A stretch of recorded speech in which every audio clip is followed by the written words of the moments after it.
এই জন্যই বলে বাংলাদেশ আর বিদেশ হাজার হাজার টন লোহা পইরা রইছে। লোহা ভাঙ্গা চূড়া মেশিন পত্র।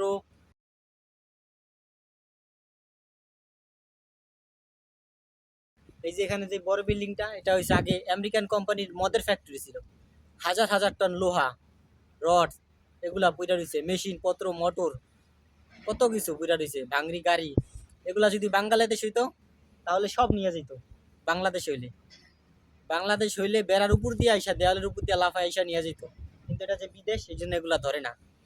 আমরা বাঙালিরা যদি এটা দেখি তাহলে আমরা দেখি শুধু টাকা আর টাকা। লোহা পত্র মানি টাকা, ভাঙ্গাচুরা মানি টাকা। আর ইটা কিটা দেখে কি ময়লা জিবালা, ময়লা চলা দেখে। এই জন্যই বলে বাংলাদেশ আর বিদেশ দুইটার ভিতরে এইটাই তফাৎ, এটাই পার্থক্য। এরা এগুলা ময়লা হিসাবে দেখে, আর বাঙালিরা দেখলে টাকা পয়সা। বিক্রি করে দিত কবে, বাঙালিরা হলে জায়গা সুদ্ধা বিক্রি করে দিত। কিন্তু এরা তো অভাবী না, এই জন্য এরা বিক্রি করে না, এরা সব রাখা দিছে।